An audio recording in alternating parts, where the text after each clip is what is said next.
everybody. Welcome to another edition of Inside the Pigskin. My name is Scott Morgan, the Motor City Madmouth. And back on the air is Stephen Reich. Let there be sound, my friend, in Philadelphia. Beautiful thing. At least I'll have to wait a little while longer to join my grandma Sophie up in heaven. Thank you for being on the show, Stephen. Appreciate it.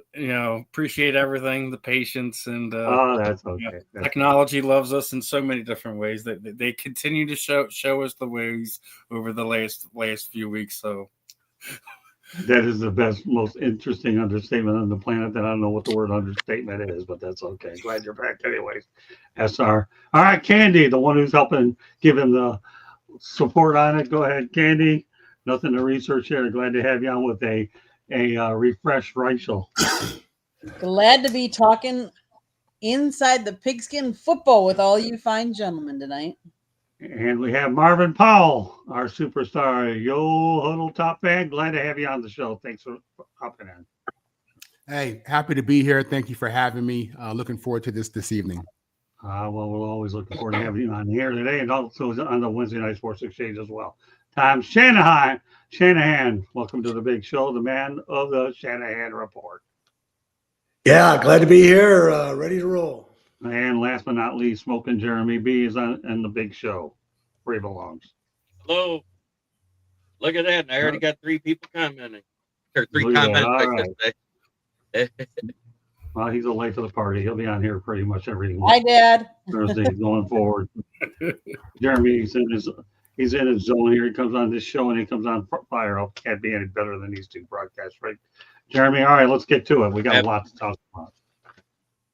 All right, let's talk about this weekend's head scratchers. The New York Jets defeat Cincinnati 39-38. Yes, Justin Fields had a good day. Aaron Glenn won his first game. The Baltimore Ravens 30-16 over the Chicago Bears. My goodness. And the Miami Dolphins 34-10 over Atlanta. Okay, Stephen, which one stands out to you about these head scratchers? It's got to be the Jets to me first and foremost. The tragic passing of Nick Mangold earlier in the day, I think gave that team a little juice, a little reason to fight a little bit harder Sunday afternoon. And last second win, doing everything and anything, to not even letting Justin Fields throw the last pass of the game to put the game away is just they literally threw everything but the kitchen sink at them, and they wound up getting the win on a day that it was a sad day if you're a fan of offensive linemen, a fan of a guy like Nick Mangold. Obviously he was going through some medical issues. Didn't expect to wake up and hear his passing, and to see the Jets go out there, perform, get a big win like that, get them off of that zero column in the win, then you couldn't ask for anything more than that. Yeah, Woody Johnson got a win. Don't give him credit. He's probably the worst. No, don't give that man no credit. Don't give that man no credit. Exactly. That's my point. GMTA, right? So great minds think alike. At least you can talk at this time. All right, we got Jay, our superstar here, who's probably going to be headed toward that giveaway. He's definitely a leading candidate, Stephen, for sure. So, yeah, no, it was good to see. Rest in peace, Nick Mangold, for sure. Rex Ryan had a very emotional thing as well with this guy. He, to me, that was coach him as well. John Doe, how are you doing? What are you talking about? I don't know. Football. We're talking football. There you go.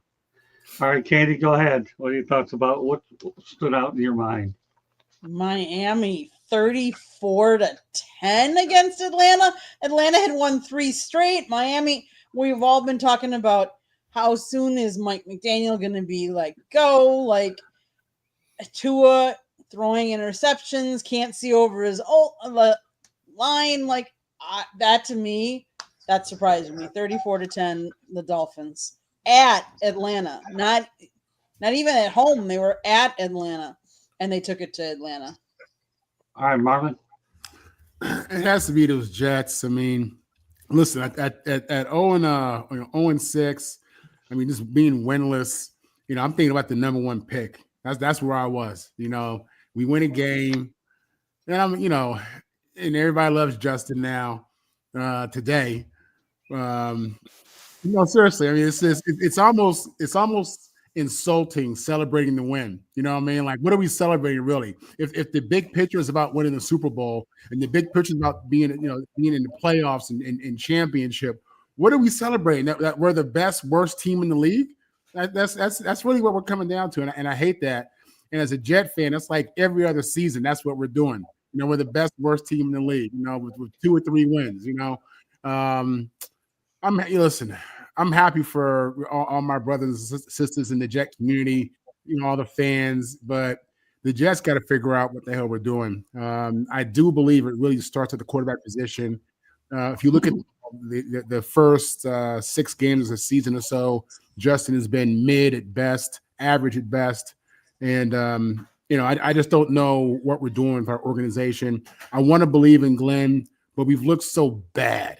We look so bad in the horrific coaching decisions and, just not great answers at the podium. And I just hope that, this guy's getting better every day. I do, because so far I'm not in love with what we have and what's going on.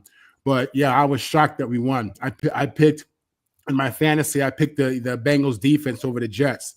That didn't serve me well. But it is what it is. Tommy? Yeah, you just never know in the NFL. I know it's the old line about parity, but also injuries. A lot of it has to do with who's injured when these games come along in a long season. But the other thing not to overlook about the Jets, yeah, they were 0-7, but 5 of the losses were 1-score games. So they may have been bad, but they were in games. And I'm glad to see them finally break through. I hate to see anybody lose like that, lose all the time. Jeremy?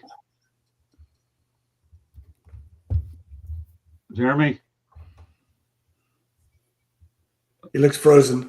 There he is. Coming. I wasn't as shocked as everybody else about the Jets. Eventually, they were going to win because nobody with a 17-game schedule is going to go 0-17. And they did have the 5 1-score losses, such as Tom's. They had been close. They had been on the precipice of victory on 5 different occasions already. Right. And the Bengals are that bad on defense, they let the Jets win. And let's not forget, the owner did call out Justin Fields and said he did have to play better. You know who else played better in this game? Breece Hall. Breece Hall played like a monster, and it's the first time he showed up all season. I'm going to tell you one thing right now. But it was the Bengals defense, which has more holes than Steve. I have a young lady, and Marvin, I think I sent you the video. Hopefully you have a chance to watch it, named Jillian Schumacher. Get ready for this young lady, okay? She's going to be one of my hockey analyst commentators, and I'm saying Jillian Schumacher, she actually thought the Jets were going to go 0-17. And she's a young New York. But I'm going to tell you something about her. I mean, I'm going to do a little self-promoting here. I've been looking for a lot of good young talent in the system that we have here, and I'm finding more and more of it every single day. But Jillian Schumacher, who will be doing sports rap 3 times a month on Thursday night at 8 o'clock, is a name to watch for across the network. This young lady is bright. She went to Syracuse University. She's done play-by-play, and she's actually went to the University of Massachusetts at Lowell. Watch out for Jillian Schumacher, but she actually thought they were going to go 0-17. Love the comments that Jay has been. Where you been, man? Katie, get them up. I want to read these things. They're that good. This is what we need in the chat room, people. This is why Jay's probably going to win yet another contest. So is the NFL Reich here? So many people took those teams and won massive amounts of money. Okay, keep it going. The best, the worst teams in the league. Love it. BWT. All right, well, we'll go ahead from 1. Andy, are you going to go hang out with Penn and get Steelers? Rogers Tunnel thing. Oh, that is funny. Jay, I love it, man. Those are comments I can laugh at. I think everybody on this panel can appreciate something like that. Jay, you're the best, man. I just want to say one thing. Jay, I cannot outdo my picture of Rogers in the tunnel at Lambeau Field. There's nothing like it, so there's no way I'd go hang out with Pensman and Ralph and Steelers. I wouldn't hang up with them anyways. It doesn't make any difference. You got Beavis and Butthead, but that's another story. But all right, anyways, I can't help myself. Let's go to the top games, people.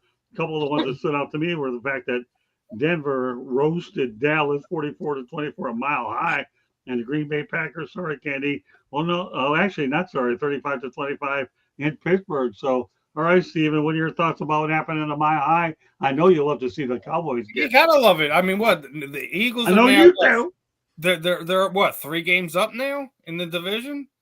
We've been getting gifts all over the place, and we ain't even played our best football. Everyone thinks we played our best game this past week against the Giants. Well, you can't say anything about that. The Giants got one of the worst run defenses in the NFL. I was more impressed that Jalen threw all over the Minnesota Vikings, who I think were like the second best rated pass defense going into that game. So, I mean, yeah, obviously, watching Dallas completely melt down every year is the joy of any Eagles fan. And what was the other game you were mentioning? The Steelers win or loss over the Green Bay Packers. Right. Going into halftime, I thought that Aaron Rodgers was going to continue to do his thing, but I don't know what's going on with that Steelers defense. They're not holding up well. Obviously, we're 8 weeks in now. You have to figure out what your identity is, and if that's the Steelers' identity, I don't think they're going to be able to hold on to that division lead for too much longer. But I think it makes it more interesting because that means Candy, our teams are be going for the conference lead come this time next week. So Eagles got a bye week this week. So by the time you guys rack up another win, I think that'll probably be one of the more prominent games to look at the following week. But it wasn't just the fact that Denver beat the Cowboys. It's just the manner that they were doing it. Number one, you don't like the Cowboys anyway, so say whatever you want. I don't. I'm not going to sit there and act like I do, but like at the same time, it's like that's not a logo; it's a rating system. That's the 1-star rating system. Absolutely. But it's one of these things. Like as much as I enjoy watching it, sometimes you think that they would find a way to put it together. And I know a lot of people were hard on Jerry Jones over the Micah Parsons trade, but if you really think about things right now, if Micah Parsons on that team right now, are they a playoff team? I don't think so. Or are they going to be contending for a Super Bowl anytime soon? I don't think so. I think looking at it now, looking at what their team is, it probably was the smartest thing that Jerry could do because he gave them assets to potentially get better over the next few years. So as much as we were hard on Jerry at the time, they weren't going to pay him. Right. Instead of dragging it out and waiting until next week at the trade deadline to potentially move him get hurt, and you're not able to get rid of him. I think Jerry made the best out of the worst situation that he had already made for himself. So I do love Jerry Jones. Jay, all the scientists and doctors in the world need to be kept around to keep this man alive another 100 years. Those cartoons where you see the floating heads in a jar. Yeah, that's what I want to see. Jerry kept alive because, listen, he's done a lot of great things, but that was 30 years ago. As of right now, I mean, he's always going to be remembered. He's a Hall of Fame type owner. Things like that. He has done important things for the league in itself. But as a GM, if I'm in the Jerry Jones camp right now, I'm telling him to step down, get out of the way, find someone else in there that can run the team to potentially get them over. They've been stuck in this same situation for 30 years now. They've been good. They've been good enough to talk about, but they haven't been great. That's what they used to be. That used to be the standard down there in Dallas. Now, as long as they're talked about, everything's hunky dory down there. So, good wins for Denver. I think right now, if we're looking at everything, Denver has to be the biggest surprise of the first 8 weeks of the season, leading the division. Obviously, I think as of mathematically right now, I think Kansas City's finally back in the playoff race after a rough start for them. So, but yeah, Green Bay, great win for them. We'll see how good they are when they match up with my Eagles in a few weeks. But a lot of things going wrong down there in Dallas, and we'll see what's what with these 4 teams moving forward. I'll make this quick before I turn it over to Candy. Number one, Jimmy Johnson's not going back there to work. It's okay. And he's the reason they got those Super Bowls, and Bill Parcells couldn't solve that riddle. Candy, go ahead. So, Denver, Dallas. Denver's finding ways to win. And even when it looks ugly, but they're still winning. And that's what matters in this league. It's who's in the win column when it comes, to the end. So kudos to them for getting it done. And then as far as mentor versus mentee, Packers versus Rodgers. And I know Rodgers kept saying this isn't a revenge game. Didn't have to be a revenge game. It was a game when he really wanted to win because the Packers were the only team he had never beat. So he wanted to win. Obviously, he wants to win because he wants to, get as far as he can with his career. But Green Bay wanted it more. Green Bay hadn't gone into Pittsburgh and won. The last time they did that was 1970. It's a long time. They don't play each other very often, and I get that. But they wanted the win. I think the first half, Green Bay kicked themselves in the foot. They had a lot of penalties, and this has been typical of them lately. They're a young team, and they're still trying to work out those kinks.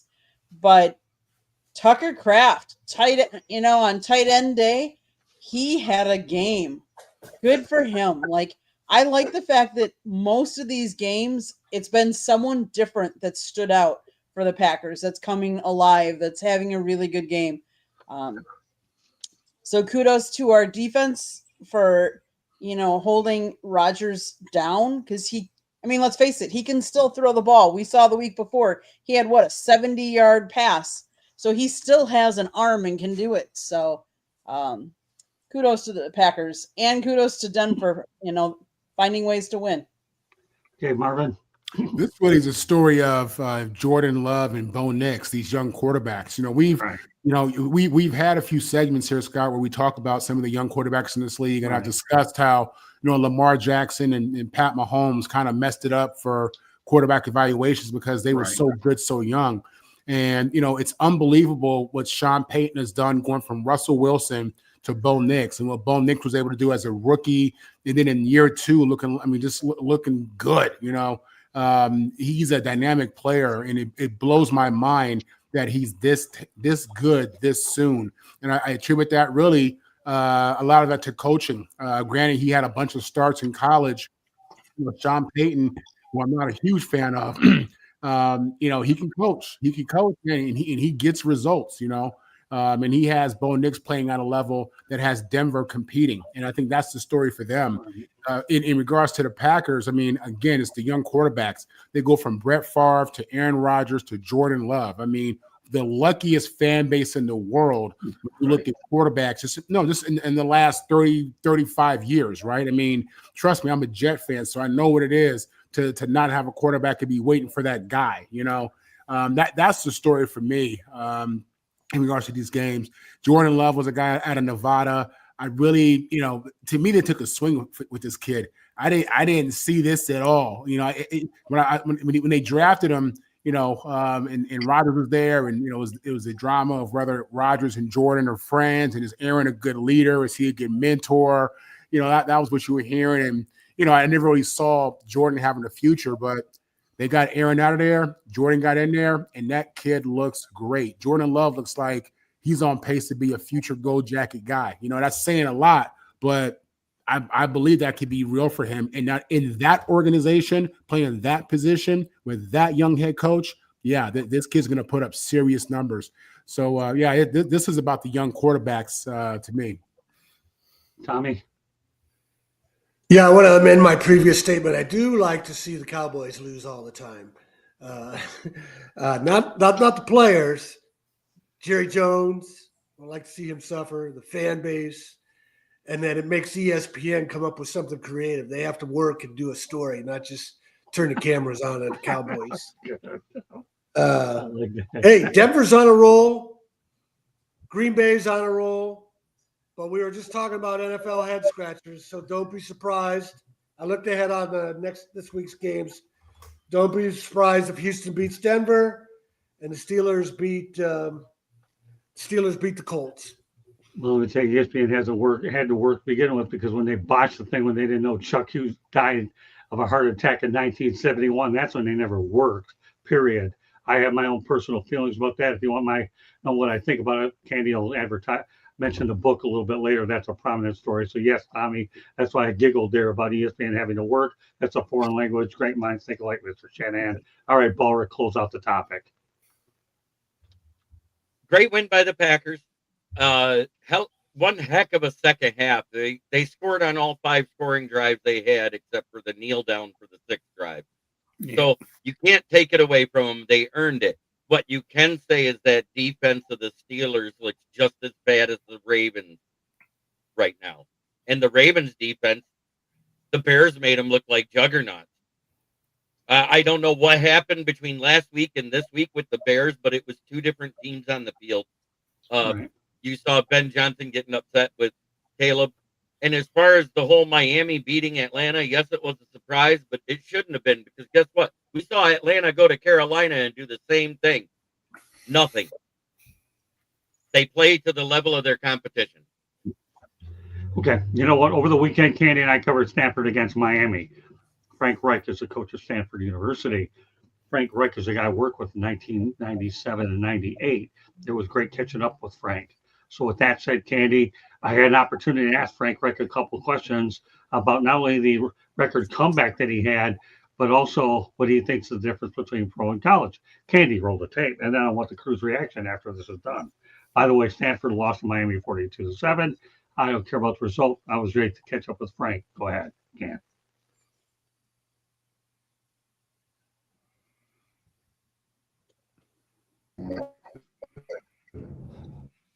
So, well, I forgot to mention my first name and affiliate, Scott Morgan of South Florida Tribune. So obviously, I know your background as a guy that had arguably the greatest comeback in NFL history in the playoffs. Do you use that as an opportunity to let your kids know that you have to play all the way to the final snap, and use it as a teaching moment for these guys?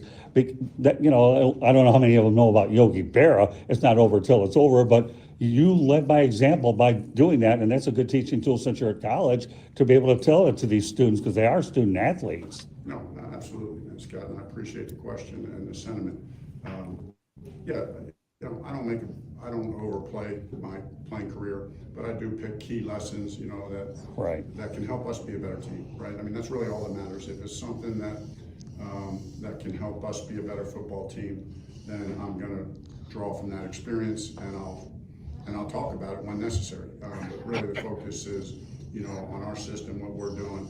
But yes, I have talked to them about that over the course of my time there, and lessons learned through those kind of games. Okay, now I have another follow-up. I want to make sure, Candy, why don't you get that up so everybody can go ahead and catch up that, and then the crew can give us a reaction. Thanks for the kind words, Jay. Go ahead, Candy. Working on it.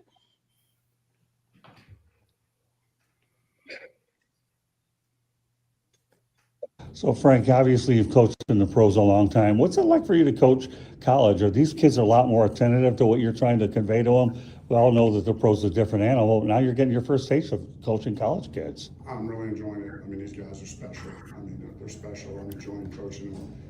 Listen, I think any player at any level is attentive to somebody helping them become a better player. Right.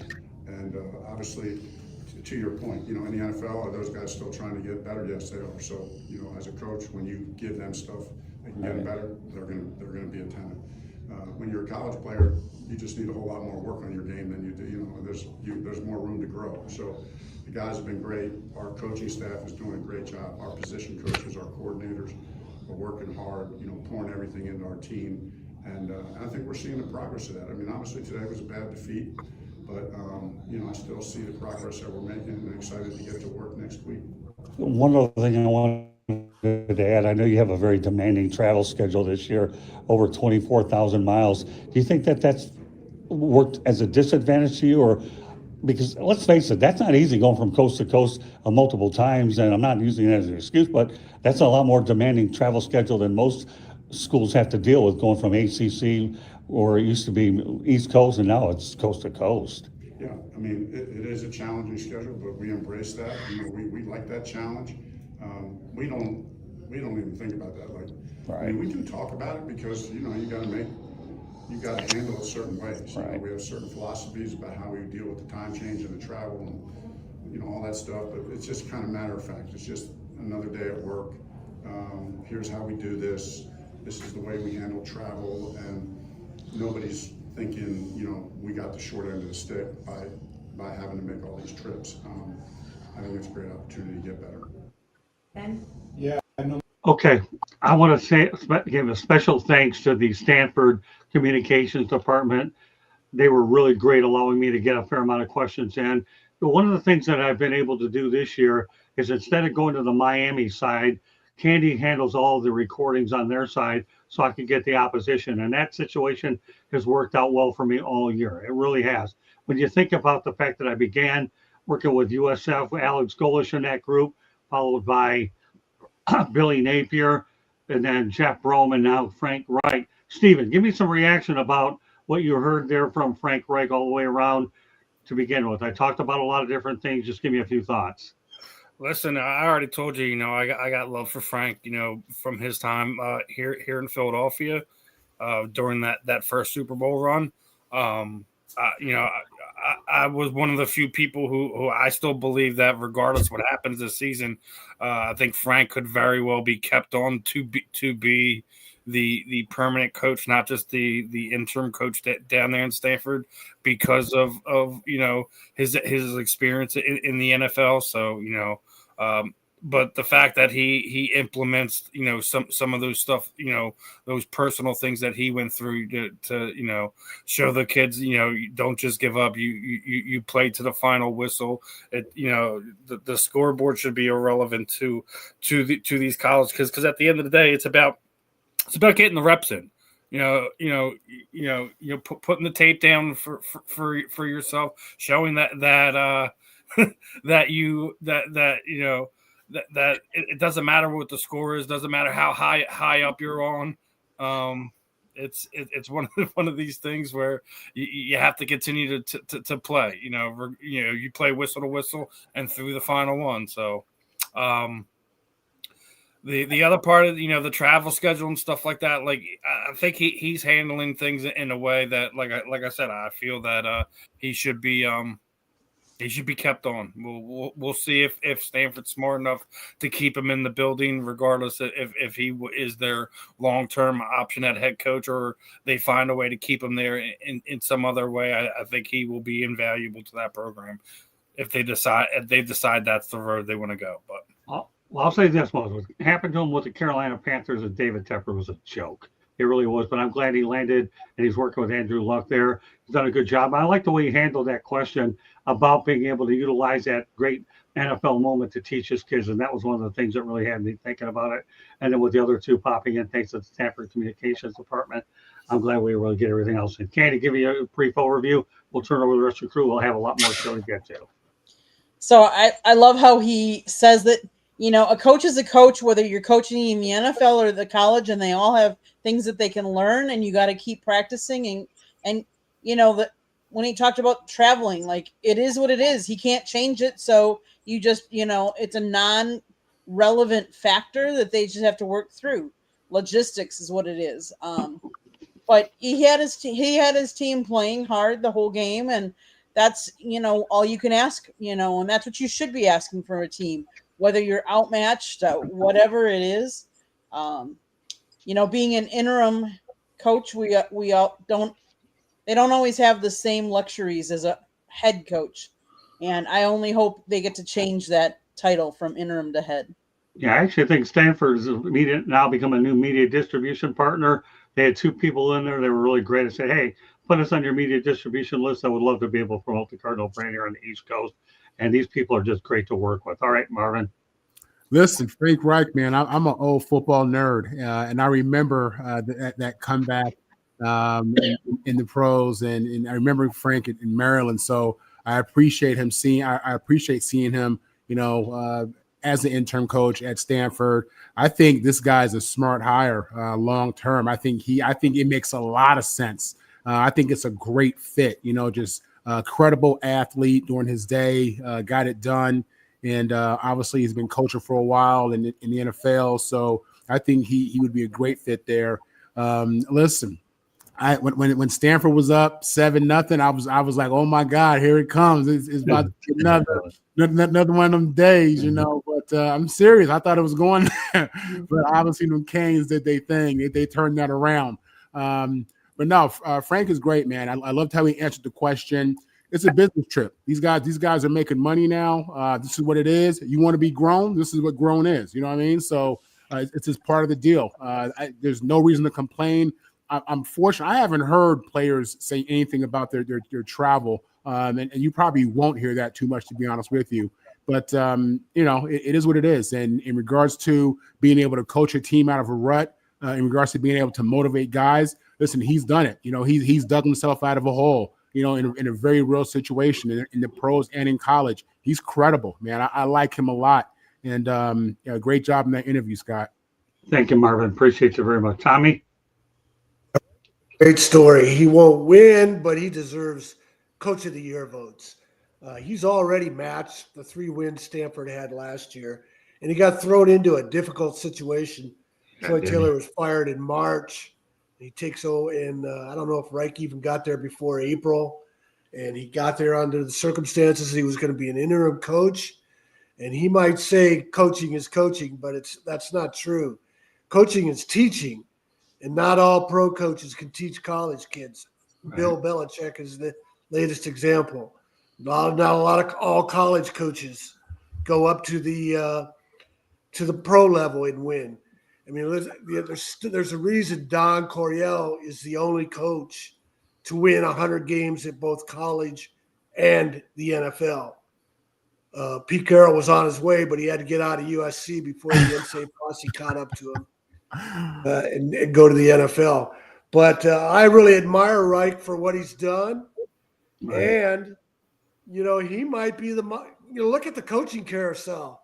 There aren't enough quality names out there to fill all these empty seats.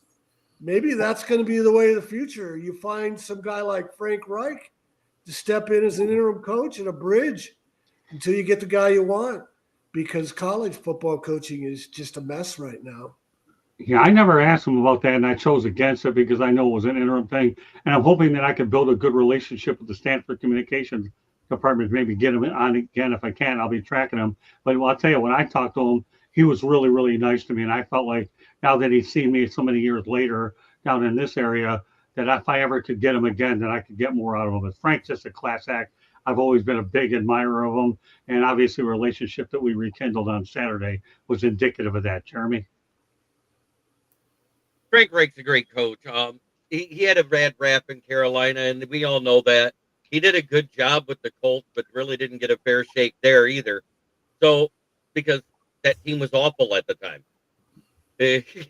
When you go to an awful team, and that's the problem with new coaches in the NFL. People expect you to work a miracle. Well, when you don't have the talent, the coach gets the blame. Even though they're supposed to coach them up, there's only so much coaching you can do. It's up to the players on the field to execute when it's all said and done. And those players did not execute for him. And Carolina, you're right, it was David Tepper. And that's the best thing they did was hire Dan Morgan, because he basically said, you let me run this football team and stay the hell out of my way. And that was the best thing Dan Morgan did, because that's why they're having some limited success right now with Dave Canales. 3 points. Okay, let's stay on the coaching thing, and we're going to go back to the Penn State. We'll talk about head coaching candidates. I'll list a bunch of them, and then we'll go from there. Okay, number one, they talked about head coaching candidates. Kurt Cignetti, well, no, he's not going. Just re-upped with Indiana. Matt Campbell's always been talked about in Iowa State as a possibility. Clark Lee from Vanderbilt. Eli Drinkwitz, Missouri. Manny Diaz of Duke. Fran Brown of Syracuse, who I'll see when they come to town. I'm not going to ask them about this question either. Brent Key of Georgia Tech. Matt Rule of Nebraska. I'm going to start off with this one. I'll let everybody follow me. And obviously, Kurt Cignetti's not going there. Matt Campbell, I don't think I'd take that job, but you never know. He's been approached by a lot of other jobs. I don't see this one happening. Clark Lee, why would another, huh? Clear my throat, brother. Clark Lee, why would another Vanderbilt guy want to go to Penn State? It goes beyond my wildest of imagination. Eli Drinkwitz, I don't see that one. Manny Diaz, maybe. I mean, he was a defensive coordinator there. Fran Brown, I don't know about that. I'll have more information about that when I see him then, although he's having a tough year at Syracuse. Brent Key, Georgia Tech, maybe intrigues me a little bit. Matt Rule's not leaving Nebraska. With that said, Stephen, take it from there. Just give me one guy that you think could emerge of this list, if there are any. I'm not going to get the guy I want. I want Rule. I agree with you. I don't think he's leaving Nebraska. Okay. But whoever's gonna finally get them to be back in a national championship game and win it is who I really want in the driver's seat there in Penn State. Franklin was great to kind of rebuild that program from the utter depths that they put themselves in. Let's not forget about that. You know, love what Joe Pa did there, but he played a part into why that program became so dark, so fast, and to the floor as it was. But whoever's going to continue to elevate that program and get it back to national championship contention. I don't care who it is. I don't care if it's some assistant that's in the NFL, some guy that was recently fired, some guy that is currently coaching at another program somewhere else throughout the country. Whoever is going to continue to put Penn State moving forward. So, yeah, I mean, obviously Joe Paterno is big shoes fill. Again, if I were going to put one person of this group, Brent Key of Georgia Tech would make sense. But that's just a wild guess. Don't use me as a source. Hey, that's not a bad idea. Again, yeah, but that's his school though. He went to Georgia Tech. To pull him from his alma mater, that's I don't think that's realistic. Okay, you know what? You take over from there. That's what I think of the group. I didn't say it was going to happen. I just said of this group. All right, so I'll let you carry it from there. Who do you think of this group? You don't think it's him. Who do you think would go out of this group, Marvin? I think Manny Diaz makes the most sense. Listen. With coaching, there have been a lot of coaching hires where this guy's a guru or he's this or that. But when you're coaching in the head position, going from a coordinator to a head coach, that's a transition. There's a process there.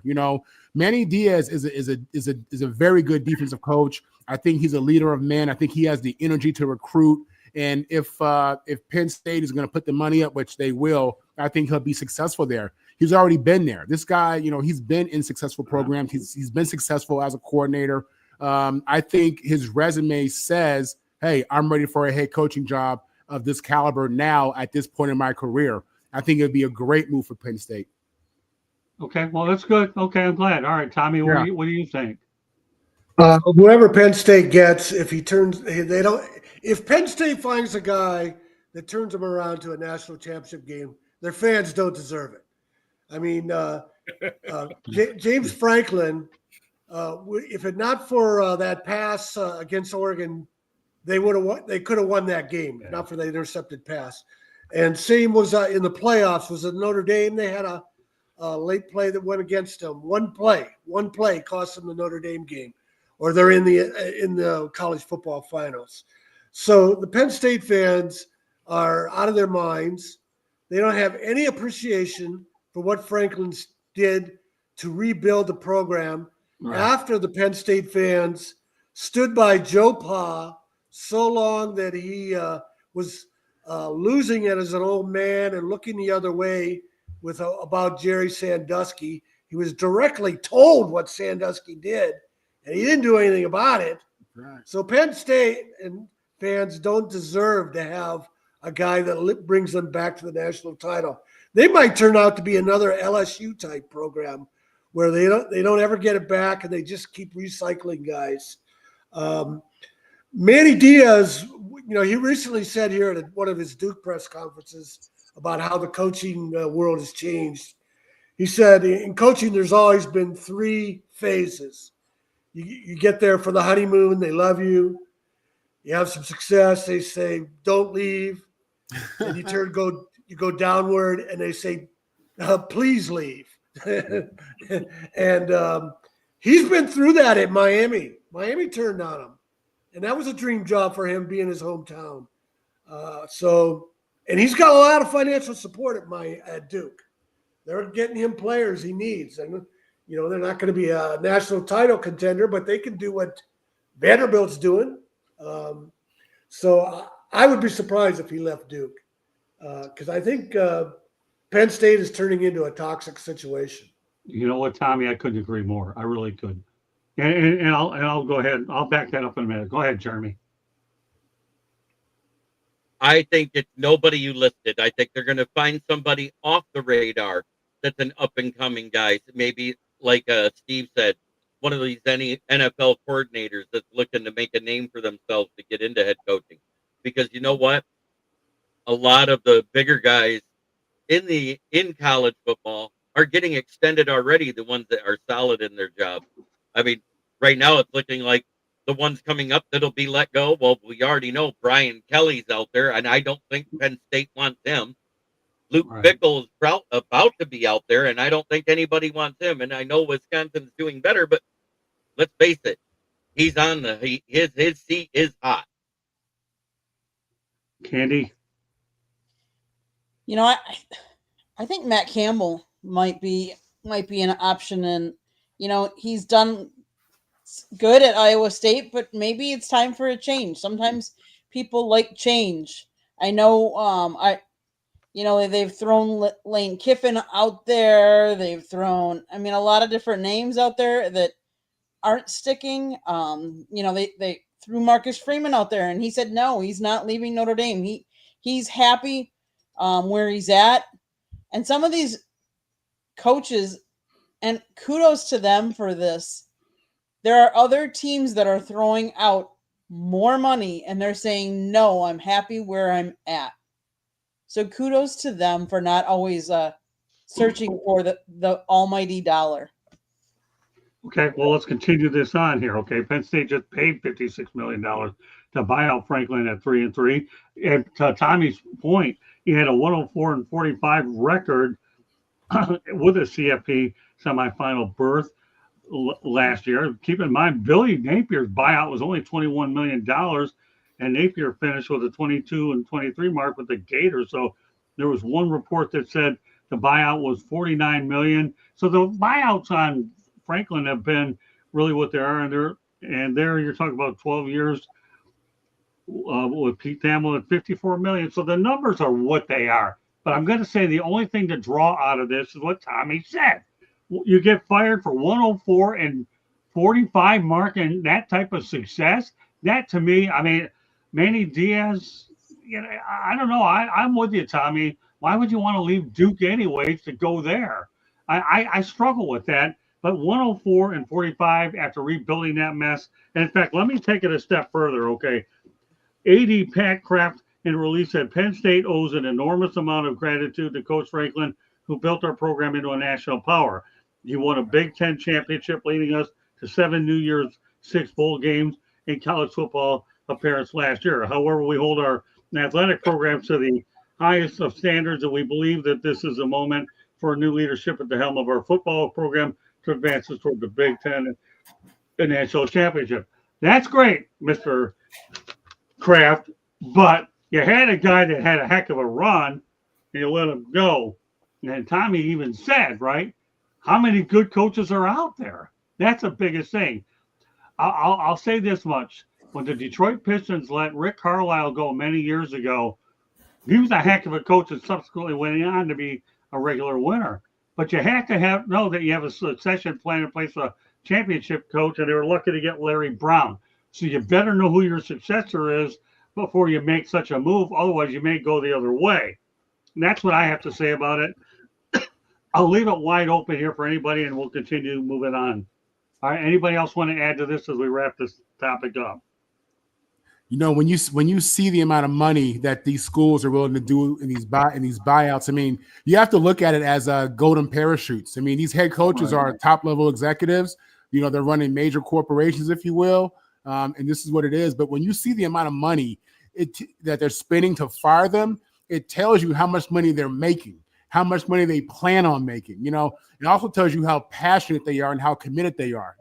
Because people, I bet you got a lot of church folk who give them that NIL money, but ain't giving that same money to the church. And I'm not saying that I do. I'm just saying it tells you where their love, where their heart is at, where their passion really is, Unbelievable. I'm one of them guys that thinks about, man, they're paying this guy $50 million to leave, and we got kids starving in military families who can't eat.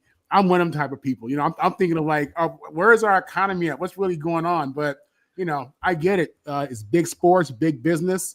And everybody involved making money. Anybody else want to add to it? James Franklin's only 53, and he said the other week on College Game Day that he wants to coach again. So that's going to cut into whatever the buyout is. A guy like Brian Kelly, 64, and has a acerbic personality. I don't see him getting back into coaching, at least not at a big-time place. Why would he? Well, he doesn't need to.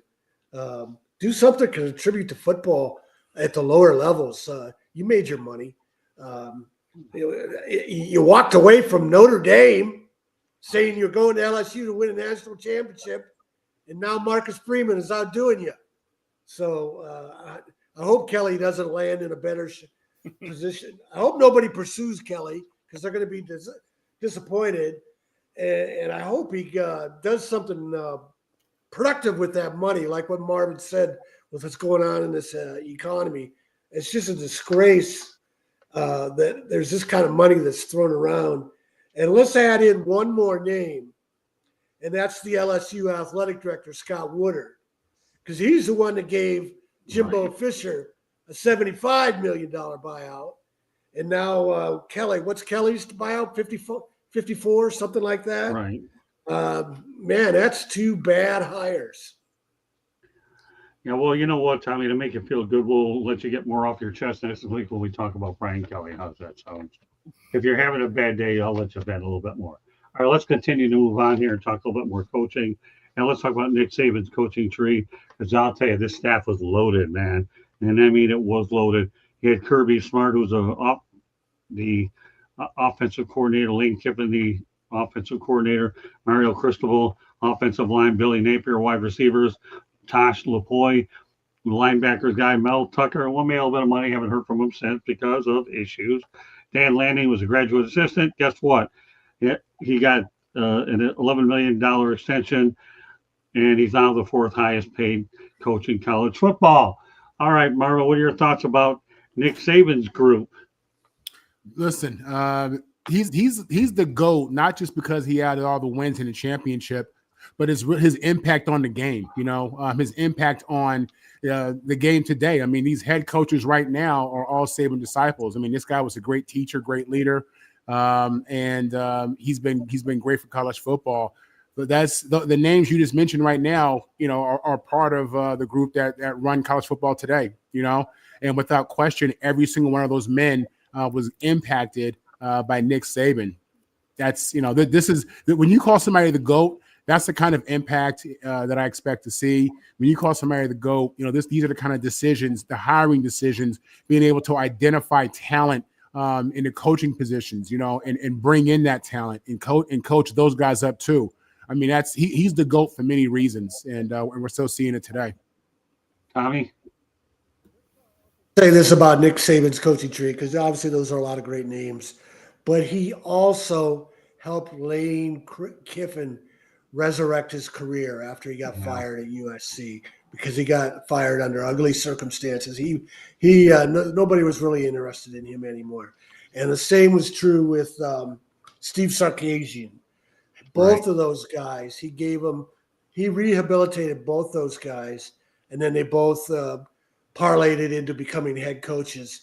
So Saban deserves not only the credit for developing coaches, but helping guys get their careers back on track just because of one mistake that was high profile, one bad job that was high profile, and something to recover from.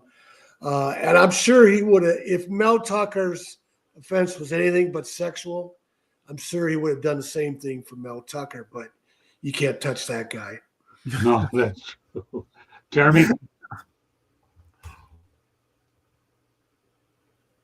Oh, what a great tree.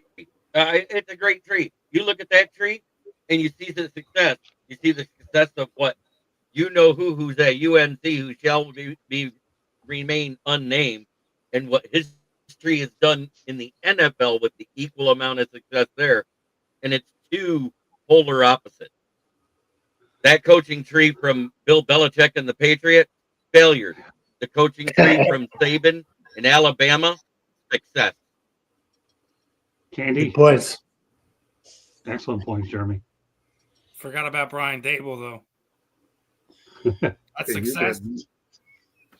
You know, as I look at the coaching tree that Nick Saban had, and Nick Saban coached for so many years, so that's part of it. You know, but you look at all the names that are in there. I mean, even Mario Cristobal for Miami was under Saban. Steve Sarkisian, Lane Kiffin, Jimbo Fisher, Kirby Smart, Brian Dable, Mark D'Antonio. I mean, and there's a lot more. It just goes to show you, like, some coaches are really good with not only coaching, but as good role models to show others how to coach. You know, you're a leader of men, and a leader leads not only his team, but the coaches underneath him, as well as the football team. And I think that just shows that really gives kudos to Nick Saban, where sometimes, you know, as long as a career he had, sometimes he doesn't get all the credit for the coaching tree that was underneath him as well, that he developed. Steven? I mean, listen, you know, Nick Saban is one of the goats of the modern era of football, and his tree speaks for itself. Obviously, you know, throwing some barbs there because Brian Dable isn't having a good go here with the New York Giants, but I mean, not just, you know, what he's done in college, but some of the other guys that, I mean, just I've lost count of it. It's literally, he's almost got like 20 different guys under him that he's helped get either other coaching jobs or head coaching jobs. So it speaks for itself. You know, he's one of the great football minds of the modern era here, and you know, his mark is going to be felt on college football for many more years to come. So, you know, for lack of a better term, I know we throw that phrase around, goat around so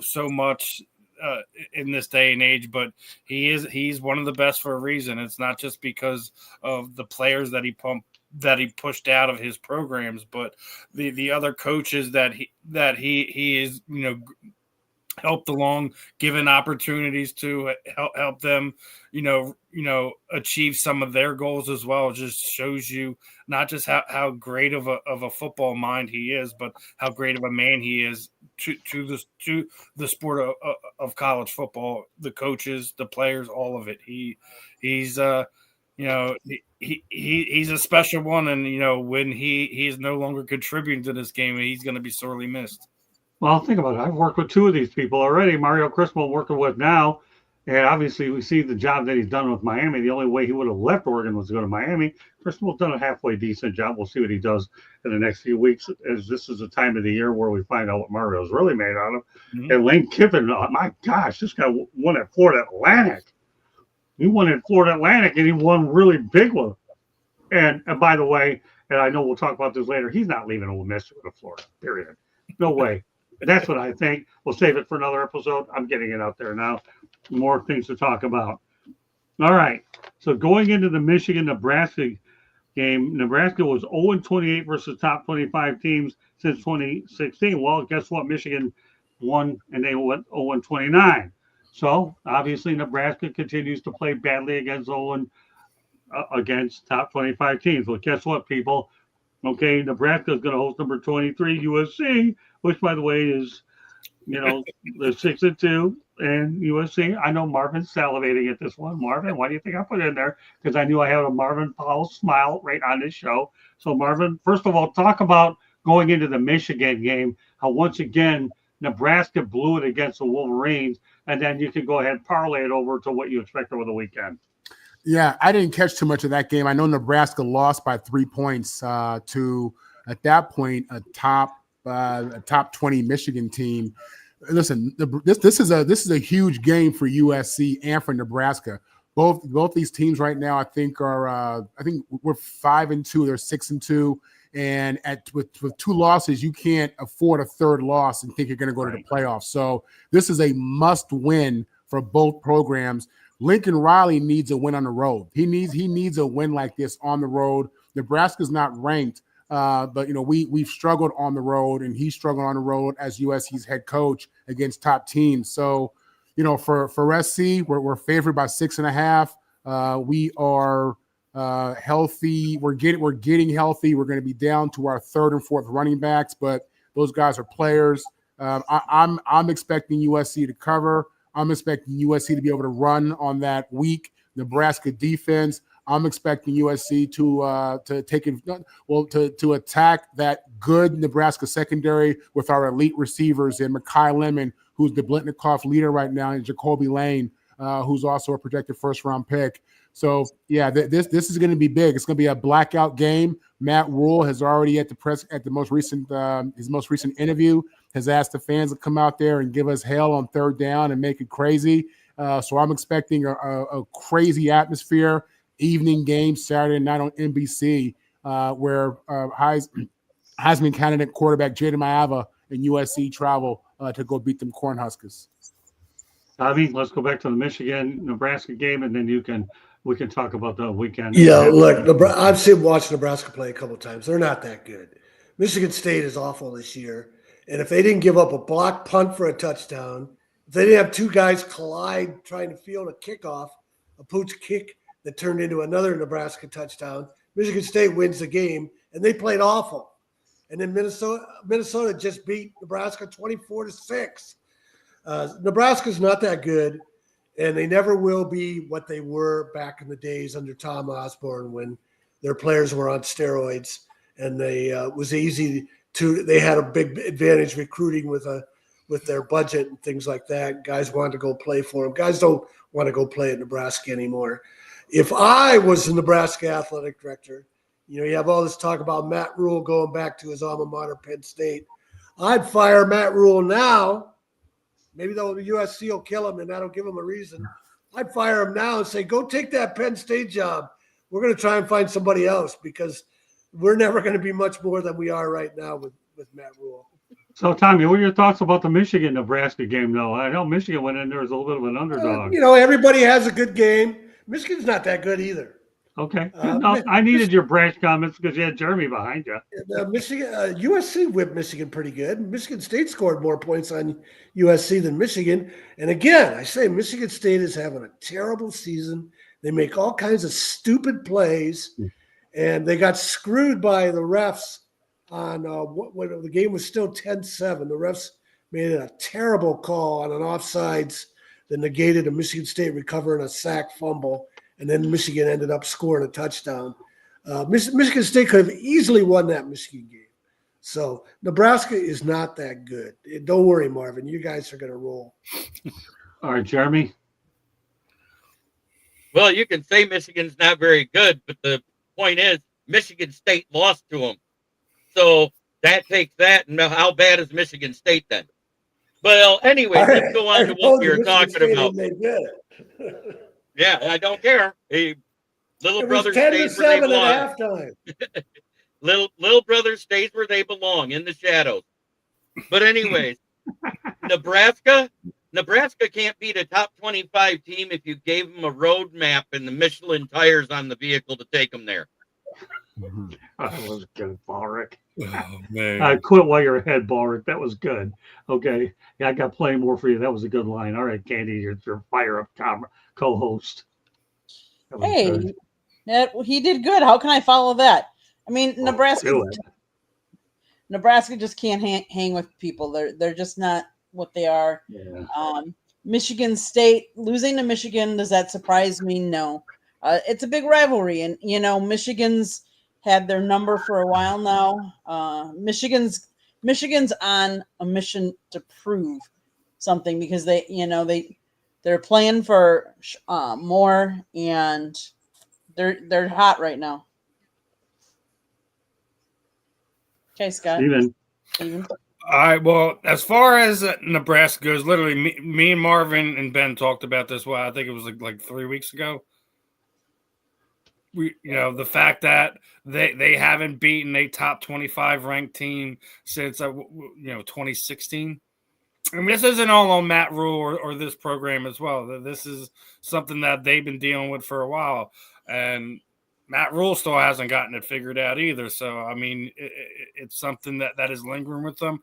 One thing I will say, I don't, regardless if it's Matt Rule there or they bring in another coach at some point in time over the next few years, I don't see this continuing too much longer. At some point in time, they just the laws of numbers are going to win out at some point in time. As Marvin was talking about, a lot of people talking about his Jets were going to go, 0-16, 0-17. Eventually, you put it together, you find a way to win a game. Eventually, Nebraska's going to be able to put it together and beat a top 25 team. There's no way they're going to go the rest of existence without beating a top 25 team. That said, right now, they're just beating up on the little brothers right now. They have to find a way to go punch for punch with the big dogs. If Rule stays, I do think he'll figure it out. He hasn't right now. But I will say I'm gonna go. I agree with Tom and Marvin that I don't think that they're gonna figure it out this week. I think USC is going to be able to do what they do, find a way to get a tough road win under their belt, regardless of the atmosphere or anything like that. This is not the week that they're going to do it. It will continue. We'll see what happens the rest of the season. If it's something that continues to linger with them, it's going to become more of a talking point nationally than just, us talking about it, seeing some of these fan sites post up stuff. Like, it's going to be, the media members are going to start asking Rule, like, hey, are you guys ever going to be the top 25 team? Are you going to be able to do it? Or is the guy after you going to be able to do it? Go ahead. I wanted to add to it. You said 2016. I thought they hadn't won a top 25 team since they had Sue. All right, well, let me add all this. Number one, I saw Michigan when they lost to Nebraska at the Alamo Bowl when they were part of the Big Eight. Guess what? When Nebraska came over to the Big Ten, Michigan's owned them. So, like, Wisconsin's owned them as well. I mean, Nebraska got a humbling party when they got to the Big Ten. Reality is this weekend the Trojan horse is going to be eating something called corn huskers, but they'll be eating off of corn and over this weekend out in Nebraska. So the reality is Matt will not rule on Saturday. All right, there's the analogy. All right. Let's add this about Nebraska. Frank Solich succeeded Tom Osborne, and he won games. He didn't win big, but he was winning games, and they fired him because he wasn't winning big. And then they've never recovered from losing that link to that heritage they had with Solich to Tom Osborne, Tom Osborne to Bob Devaney. They lost that. Who's in that position now? Penn State. Yeah, I've also often wondered about that, Tommy. Hiring Frank Solich was a bad move. He did all right down in Ohio. Once he got the Nebraska money, he made a name for himself, and he did well with that program as well. All right, Marvin, I want to isolate you on this topic. Anybody else can add, but this is really up Marvin's alley, probably more than anything else. All right, California high school players are buying into Lincoln Riley and USC. There's a real groundswell of momentum amongst California high school players saying something they have not said consistently since Pete Carroll was there, and that is, I want to play at the Coliseum. I want to go represent SC. This comes from former USC quarterback, coach, and BNT analyst Yogi Roth. So go ahead, Marvin, and you can go ahead and fill in the blanks. Do you think a lot of this is true? And maybe one or two y'all can add, and then we'll proceed. Go ahead, Marvin. Yeah, Candy, absolutely. put the isolation on him for this one. Yeah, absolutely. Jen Cohen, athletic director at USC, she's gone all in. Her and Carol Holt, our president, have gone all in on USC football and NIL. They're in the midst of building a huge complex football facility on the practice field. It's it's top notch, high tech. I mean, everything you can ask for, everything you would imagine at a top university in Los Angeles. This building's going to represent. Where we are today in technology and what recruiting should look like. So for USC, if I'm a local kid and I'm seeing the money they're putting into the program, and I'm seeing the money they're putting in to get in their elite coaching staff, and I'm seeing, and I went to the Michigan game and I'm seeing a packed stadium, I'm seeing 85,000 people and Traveler running around that track, and USC winning big games at home. It's attractive. It really is. I mean, LA is a beautiful place to be. And when USC is when USC is vested into football, it's hard for those kids who are local to want to leave, because at the end of the day, you can get an elite level education as well as play for one of the pillars of college football. So this is something, the recruiting has been phenomenal. Right now, USC has the number one recruiting class in the nation going into 2026. With that said, we just got commitments in the last 2 days from the number one JUCO tight end and the number one JUCO corner.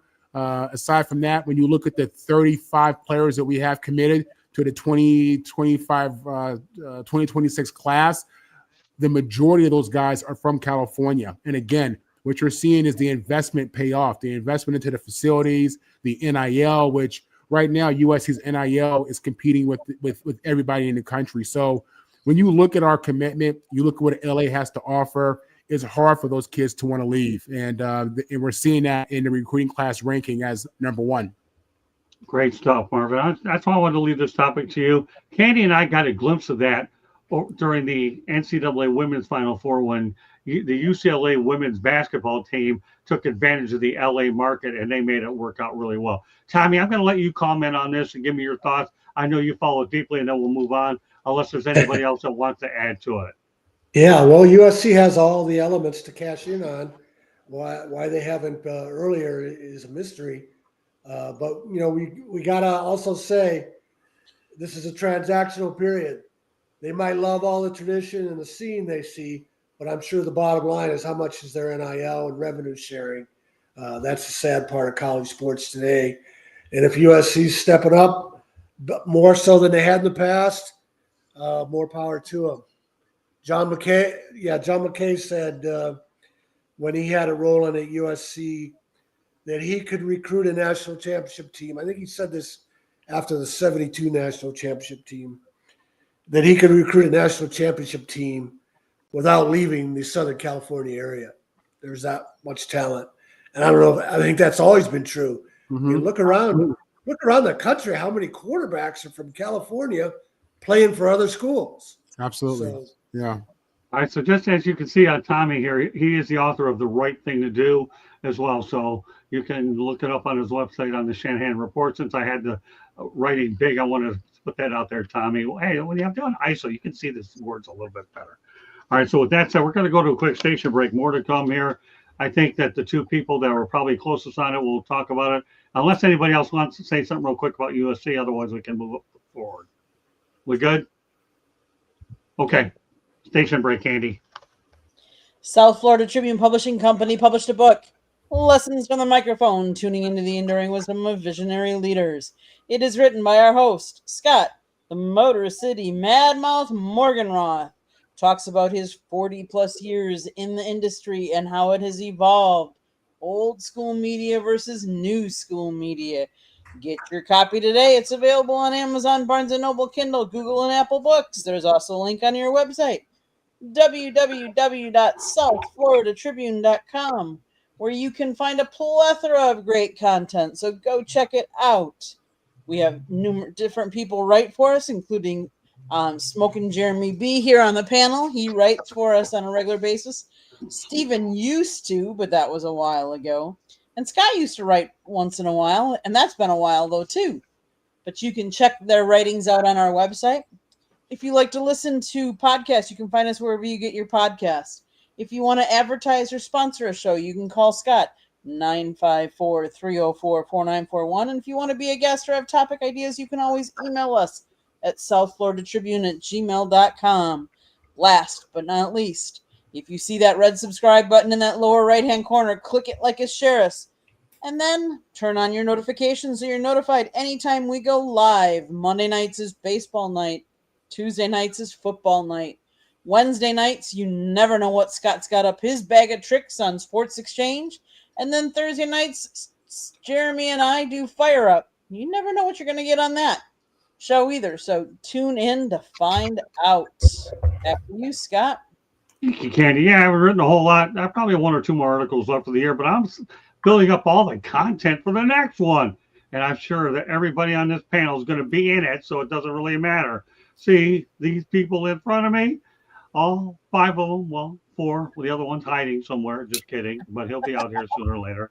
But he'll probably be in the next one, too. Now you see, Jeremy. Now you don't get the tongues. Tongues don't look very good. But anyways, he'll probably be in the other one. He's the original professor of people. Now I'm breaking in Reich to do the same thing. All right, with that said, we'll talk about our featured topic of the night. The Miami Dolphins coaches that got away. Todd Bowles, assistant head coach, the interim coach. He was the assistant head coach of the Dolphins. Assistant head coach, interim coach of the Dolphins. Now he's with the Tampa Bay Bucks. And Johnson, well, yeah, you heard him. Now you don't. He's a 2011. He was the offensive assistant. In 2013 and 2015, he was the assistant quarterback coach. In 2015, and the tight ends coach. In 2016, he was the assistant wide receivers coach. So I'll tell you, this guy's got a pretty good track record with the Dolphins. In 2018, the wide receivers coach. He's now the Bears head coach. My goodness. Dan Campbell, yes, everybody. Kneecap fighting third and South Florida. He wasn't good enough down here, but he's good enough in Motown. 2011 to 2015, he was 5-7 there. He was the tight end coach. He was the interim head coach there. He's the Lions head coach. Dan Quinn, 2005, 2006, and he was a defensive line coach, 2025, the Commanders head coach. I should also mention Brian Flores, too, who got a raw deal here in Miami. He should never have been let go. To again, what they bring in, Mike McDaniel. I think that's one of the worst moves I've ever seen in my life. Brian Flores should never have been let go. So, of this group, Stephen, which one impresses you the most about the ones about why the Dolphins are in the ridiculous predicament that they're in? Because they let some good ones get away. Let's be clear. Everyone on that list could be doing a better job than Mike McDaniels at this current moment. I think the name that stands out to you has to be what Todd Bowles is doing down there in Tampa Bay. Okay. I mean, obviously, he could be doing better there, but obviously, you know, when you're trying to recover, retool a team after, you know, Tom Brady leaves and, you know, you're trying to have Baker Mayfield fill his shoes isn't kind of the most ideal situation you want. But I've already said I think a lot of people should be giving Baker more love for how he's turned his career around. And Todd Bowles absolutely should be one of those names that is kind of the big fish that got away when you're just taking a first glance at you know who they have already had in the building. But I'm still utterly shocked that the Dolphins front office is still blindly standing behind Mike McDaniel, saying that they have no intentions on moving on from him anytime in the near future. He's clearly lost the locker room. The players are just saying what they want, doing what they want. They ran Vic Fangio out of town a few years ago because they was being coached too hard. I mean, there's a lot of things going wrong with the Dolphins, and the fact that McDaniels is leading this circus right now is still currently is beyond me. They have to get a voice of reason in there. These guys are he doesn't have respect for the guys. They don't have respect for him. There's a lot going on in Miami that they need to fix. Dolphins fans are, the only thing they're looking forward to is they're still the only team with an undefeated season at this point in time. So other than that, there's nothing else to smile for if you're a Dolphins fan.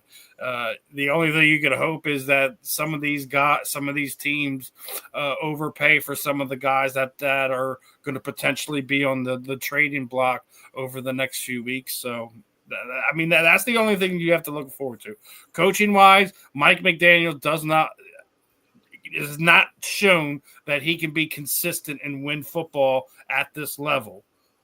We were just talking about coaching trees. He's on that Belichick tree, and there's nobody on that tree outside of Mike Vrabel that looks like he's knowing what he's doing. And Mike Vrabel technically is a part of the coaching tree. He's a part of the player tree. So, yeah, a lot of things going wrong, but Todd Bowles absolutely has to be the one name that everyone's looking at when you're looking at that list. Hi, Katie. I'm going to say you have to look at Dan Campbell, because look at what Detroit's done before that and look at where Detroit is now. There are a lot of teams that do not want to face the Lions because they've become tough. Kneecap biting, let's face it. Playing Motor City Detroit style football and bringing relevance back to that town and bringing in an excitement level for that whole town, that whole fan base. One of the things Scott always tells me, Scott, when did the Lions last win a championship? Never. Oh, start there, sick of man. You're December 29th, 1957. Never been to a Super Bowl. That's my birthday. Exactly. That's how I remember it. I have to do it by date association, just so my date is connected to that. I can get away with it a lot. December 29th, 1957, 5 years before I was hatched. Go ahead, Candy. Exactly. So, I mean, I that's the one that sticks out to me, but that's the one that's also in my conference. And, Lions weren't as relevant until Dan Campbell took over. And now, the Packers had their number for years, and now I can't say that. It's almost, So I give Dan Campbell a lot of credit. He's really turned that franchise around. Well, safe to say where I'm going next, Paul Rick. Yeah, I agree. It's Dan Campbell out of that coaching group they let go. It's him and Todd Bowles, really. If you look at it, those are the two that stand out. Mike Vrabel was a player. He never fell under the Belichick tree, as Steve pointed out, because let's face it, he was a rookie coach. It was his first time coaching when he took over at Tennessee. And the only thing I can say for him is he made Tannehill into a semi-household name in Nashville. Okay, fair enough. Marvin? Have you guys seen how Mike McDaniel has gone from GQ model, super confident, to somebody needs to keep their eyes on him and don't let him have any sharp tools? I mean, his body language, his interviews, he looks depressed. He looks sad. He cries in the car after work. He leaves the building and goes to the car. I'd be crying too, Marvin. He's what, 2 years removed of dropping 70 points in a game now? They can barely score. Yeah, I mean it's really sad to see. Go ahead, yeah. He went from looking GQ to looking like the guy that steals catalytic converters out of a Chinese buffet parking lot. I mean, it's really bad, man. Todd Bowles, look, I think Candy hit it on the head. I like what she said in regards to our guy in Detroit, Campbell. Look at them before, look at them after. I mean, he's an energy coach. He's the vibration of that team. They got his energy, man, and that old Bill Parcells mentality, a little similar to Sean Payton as well. But yeah, you look at Campbell, you look at my man Todd Bowles. You look at Brian Flores, who had those boys playing hard. The Dolphins weren't good when they had Flores. They weren't good at all, but they played hard. I remember that, the Dolphins just ain't been right since Jimmy Johnson. I don't know what to say. Kind of like the Cowboys, right?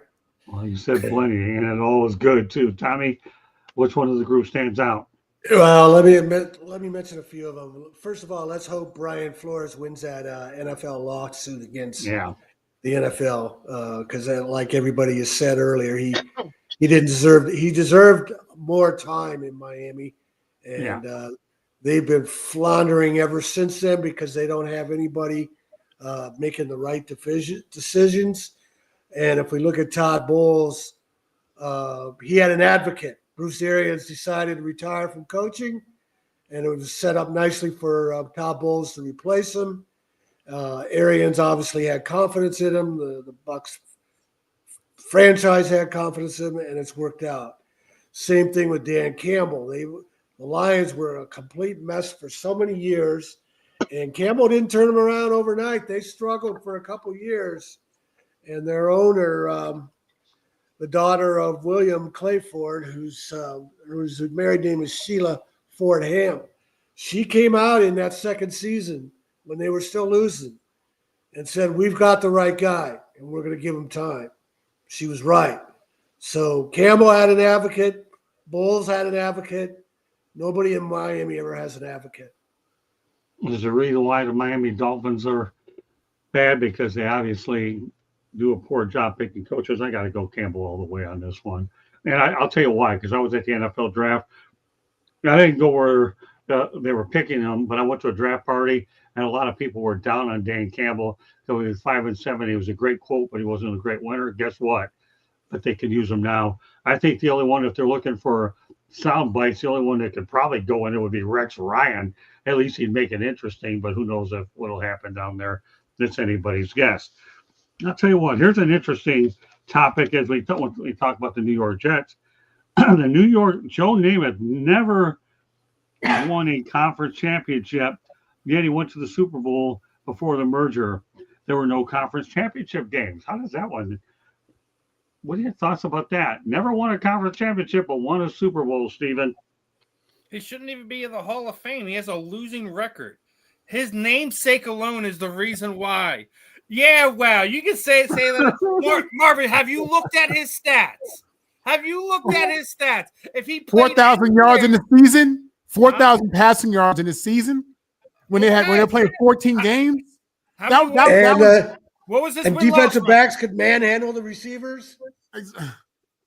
What was his win-loss record again? Championship. Put him anywhere else. Put him anywhere else. Tell me he's in the Hall of Fame. If he's not in New York, he's better than Jalen Hurts. I'll tell you that. I'd rather have Namath than have Jalen Hurts. I knew that would get Stevens. Oh man, me and Marv are gonna have a conversation tomorrow morning. Well, I'm glad I got it started because now Marvin, you can continue it on this show. I respect Joe, I do, but I just when you look at things like that, it's hard to let go. But that is it is a crazy stat, but. One thing I don't like with what we do with the NFL now, everything's about the Super Bowl. Everything's meant. Why do we only count half of what is actually kept in retrospect? We only count Super Bowls. Well, why don't we count NFL or AFL championships? They should also be counted. Oh well, Super Bowls are all that matter. I don't like that line of thinking. But when I'm looking at a quarterback, they need to have a winning record. That's my only gripe. Archie Manning. I agree. Another one. Namesake. I don't. If you have a losing record, I don't feel like you should be in the Hall of Fame. What do we talk about all the time, Marvin? Hall of good, or Hall of great, right? But in football, it's not like basketball. In football, the quarterback is dependent on so many people. You know what I'm saying? The defense, the special teams, the GM, like there's so many. It's not like, Jordan and LeBron. These guys have a much bigger role in that whole process. I mean, the quarterback's dependent on 11 guys on offense, 11 guys on defense, 11 guys on special teams. And, it's tough, man. So I hear what you're saying, but, But on offense, he's actually only dependent on 10 other guys because there's only 11 on the field. But if your defense sucks, and that doesn't matter how many points you put up if you can't stop anybody. You're right. Look what's going on with Dak Prescott this year. Dak Prescott, if he's on any other team right now, we're thinking comeback player of the year, things of that nature. That's saying a lot for you. Huh? That's saying a lot for you. He's a Cowboy. Listen, we talk about this all the time. I may hate the Dallas Cowboys, but us as Philadelphia fans, we respect greatness, right? Everyone always loves to throw us Eagles fans under the bus. Y'all heard what happened with Cam Scatterboo last week, right? Did the entire Lincoln Financial Field not give that man a standing ovation? That's a staunch different from what happened with Michael Irvin. Michael Irvin likes to poke the bear a lot. And that's why, in my opinion, I felt like he got booed after he got off on his neck injury. No one in that stadium knew he had a neck injury. And I think that would be a big difference in that. But I will, when I see somebody playing great, regardless if they're a rival or not, like for the long, like the same thing, like when you're talking about other sports, like, all right, Sidney Crosby, arguably one of the greatest hockey players of this generation. If he played anywhere else besides Pittsburgh, I would have to sit there and hold him to this higher standard. But the fact that he is crybaby Sidney in Pittsburgh, I can't. It's just Anthony has also played more games than Mario Lemieux. I knew I just want to ask that question. Mario would always get it. The same thing why I also had more respect for Yager because he came here and played for Philly for a few years. But I'm saying, hasn't Sidney Crosby played more games than Mario in his career? He has. I knew it took him a long time. It took a long time for him to beat that scoring record, didn't it? Oh, man. Jay threw up a hard one there. Who's better? Terry Bradshaw. I knew I was going to get the Philly Terry monster. Bradshaw had everyone around him. Is that even a fair comparison? No. He had Lynn Swann. He had Stallworth. He had Franco Harris. He had the Are we really making that comparison, Jay? That's unfair. Find someone that won one Super Bowl with less. I'll tell you one thing. I knew I was going to get the Philly monster going with that one, and it worked. It got him going. I know 4 Super Bowls, but come on. Come on. I'm talking to Jay. I know I get you going here. You took the big sector, man. Super Bowls don't equal everything. We talked about this. Stats don't equal everything. There's a lot of things that go in when we're talking about like great quarterbacks. I didn't give a simple stat. No wonder you're the darn pupil sector, man. You gave a simple stat. One guy. Go name it. Go name it. And Terry Bradshaw both benefited from a great team around him. The bad part is Bradshaw only had it 1 year. Okay. If he'd have had the same type of consistency out of the GM and coaching staff that Terry Bradshaw had, he might have been able to get 4 Super Bowls. Because if you look at the stats, they're very similar in the regular season. Yes. Okay, but let's keep this on track. All I said was one never won a conference championship game because they didn't have one. We threw a monkey wrench into that one. Oh, come on, Steven. Really? No wonder you've been microphone-less for the last 2 flipping weeks. And now that you give him a microphone, he's trying to debate the master of disaster or the master of the motor mouth. Really? Seriously? Really? I'm having a blast. Now this gets fun. Great stuff, Jeremy. Well, listen, Steven. I can't wait to see what you and Marvin do when you do get back on the air. Thank God. Holy moly. Oh, everything's good now. We'll have some fun tomorrow morning, obviously. Yeah, I'll bet you will, thanks to this topic. But the bottom line is Namath never won a conference championship because they didn't have one to win. And he did win a Super Bowl. So what? It's a great stat. It's different. It's creative, different. That's why you're the pupil. I like Eddie's stat here, too. Yeah, I'm sure you do. All right, well, Marvin, go ahead. Tommy, we have a few more topics I want to get to. I'm glad I would wake up to Steven with this one. He definitely took the bait. Good stuff, Steven. Proud of yourself. All right, go ahead, Marvin. Anything else you want to add to this? No, we can go on. I'm ready. Yeah. I think we beat this horse to death. Yeah. You're the one who beat this horse to death more than any of them. Tommy, anything you want to add to this, or did you just enjoy everything? It's hard for people to understand how improbable it was for the Jets to beat the Baltimore Colts in Super Bowl III. They were just the biggest underdog ever, and they whipped the Colts. And that was because of Joe Namath. That was because of Joe Namath Joe Namath was at the top of his game.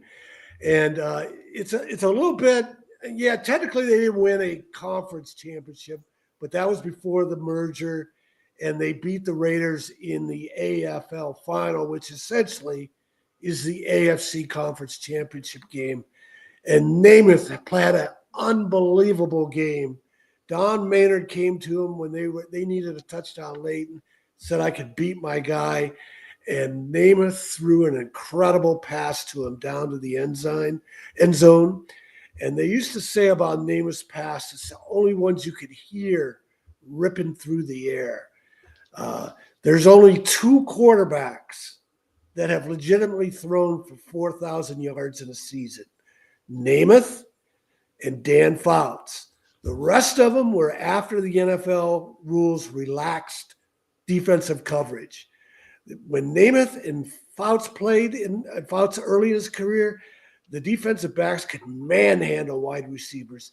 If Namath were healthy and playing in today's game, he would light up the sky every night.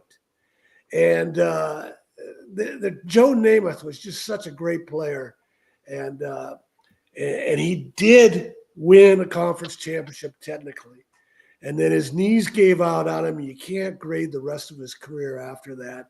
Namath made the Super Bowl what it is today when the Jets beat the Colts. The previous 2 years, the Packers routed the Chiefs, routed the Raiders, and nobody thought the Super Bowl was worth watching.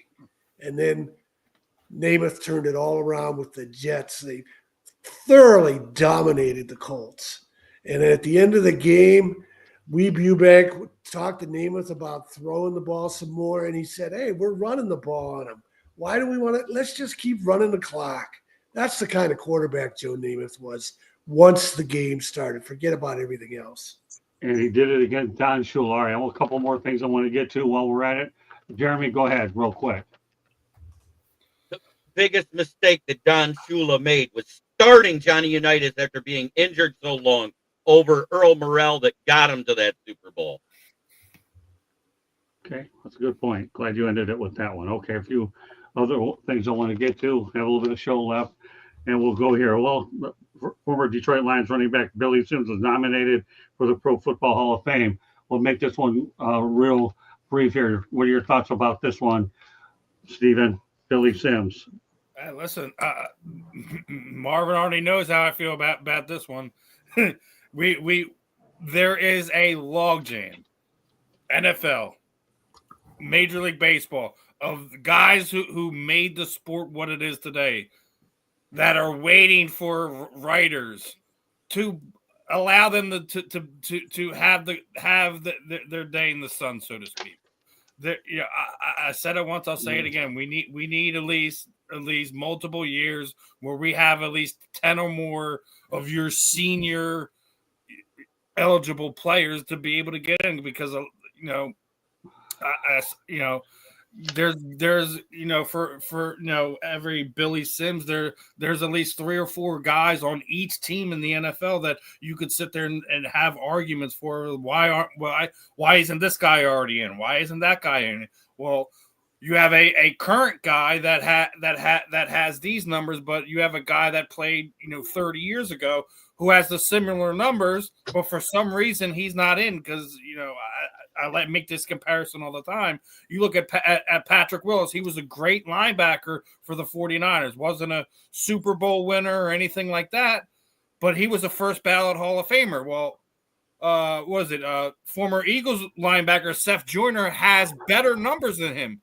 More tackles, more fumbles, more sacks, and has the Super Bowl win from that Packer team with Brett Favre. So why isn't Seth even been a finalist at all over the last 10 years. All right, set for another day. Billy Sims now, Steven.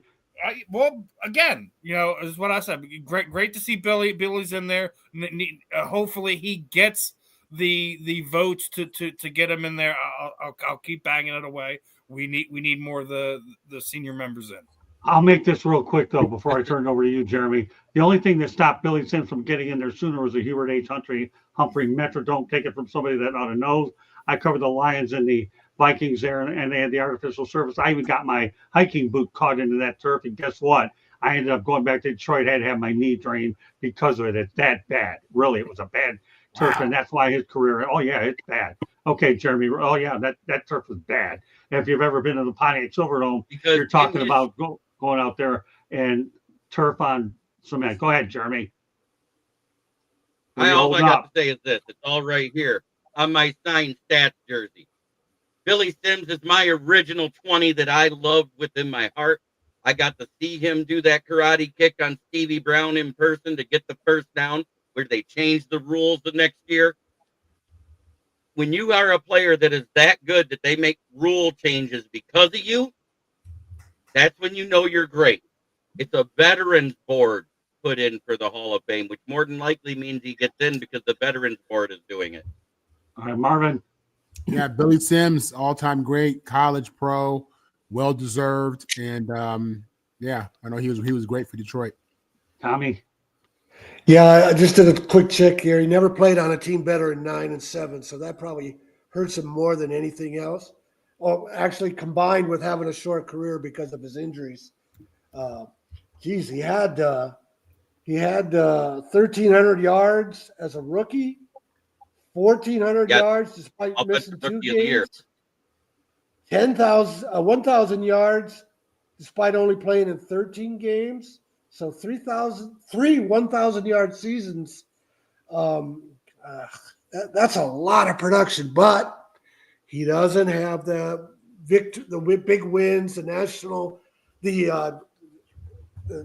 television audience from playing in big games, and I think that hurts him more than anything. It's a bad combination: injuries and losing teams. But his talent is as good as is great. 4,018 yards in 3.5 years. All right, Candy, final word. I have a couple more topics I want to do my best to get to. Go ahead, Candy. He was the first overall pick in the 1980 draft. He actually led Detroit to the playoffs in 82 and 83. In rushing yards, 5,106, and receiving yards, 2,072 for only 5 seasons. That's pretty impressive back in the day. Okay. Now another one. I'll tell you. Here's an interesting one over the weekend. The last time the New Orleans Saints were 1-6. Get this. The world looked like this. When it comes to things like this, okay, it amazes me. The first iPhone had not been invented. The average rent in America was $791 a month. Tom Brady was still in college at Michigan. Okay. Google was founded just 1 year before. The first Smash Bros. Game was released.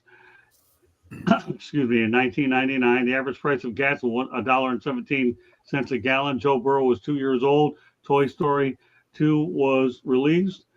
And guess what? Okay.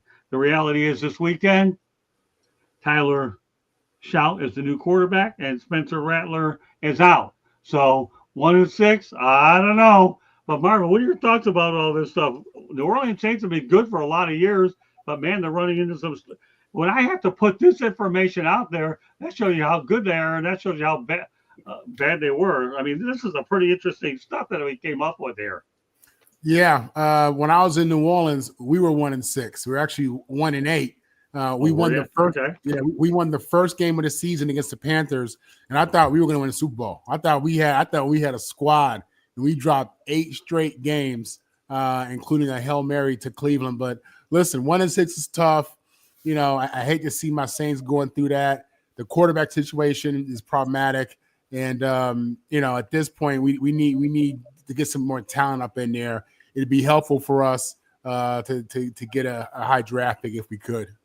So Marvin, of all the things I mentioned, which one stands out of what the world was? What stands out? Probably gas. $1.17. Oh, I wish we had gas at The gas $1.17. is real, boy. Yeah. All right, Yeah. so I'm going to ask the rest of the crew the same question. Which one of these stands out, Jeremy? Oh, all right. I was looking something up. That's okay. What was that one? What was the games? Which one stands out? Tom Brady being in college, $1.17 a gallon rent. Want me to list them all, Jeremy? Rent stands out to me the most. If you look at when I was in, you're talking about 1999, right? 1999, I could rent a 1-bedroom house for under $400 a month. You know how much it is right now? How much? $1,500 right here in Genesee County, and we're a depressed county. So from under 400 to 1,500, and the minimum wage hasn't gone up triple. Something's got to give. Okay, Candy. I think the no internet. I think we've come a long way. You said, technology has come a long way since back then. Steven, make it short. Absolutely, it's gas. You guys are crazy. Well, I'm crazy anyways, but I agree with you. I'm crazy because I agree with you. Gas too. All right, Tommy. I'll say gasoline also. Okay, great stuff. Okay, let's go ahead. The Colts are 7-1 with Carrie, Carly Ursay Gordon on the sideline. Jim Ursay would be proud of her. Tell you what, talk about an active owner doing what she's got to do. Real quickly, rapid fire, Steven. What are your thoughts about Carrie? I love it. Another one of these topics. Me, Marvin, and Ben have already touched on. But you ain't pulling nothing over her eyes. You ain't gonna try to take any advantage of her. She's an involved owner more than anything that we've probably seen over the last 20, 30 years, maybe ever. They're winning. They're doing great things. So it's a good look for her. We'll see if they're able to continue to do this on the back half of the season. Looking forward to seeing what the Colts could potentially do in the playoffs. Candy. I love seeing that a female is on the sidelines, in charge, and succeeding. And look at what Indy's doing this year. I mean, who would have thought? Resurgence, Daniel Jones, Jonathan Taylor, making his case for running back of the year. I mean, look at what I really like it. I love the fact to see that, she learned from her father and she's turning it into success. Okay. Jeremy. Great job for her. I'm glad she's there on the sidelines, and I hope she continues. Marvin. Hey, it's all good. I like to see her doing her thing. She's the boss. They run the daughters run the show, and they're doing it their way, as they should. That's what the men do. Tommy. Yeah, let's put her with the Lions owner. She and Fordham. They're showing everybody who's in charge. And she's certainly not going to embarrass the Colts off the field as much as her dad did.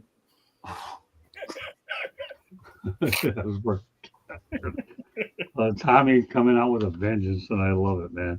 All right, well, the Seattle Seahawks have had Kyler Murray's number. He's 2-9 against Seattle. My goodness, Stephen, what are your thoughts about this? Not surprised.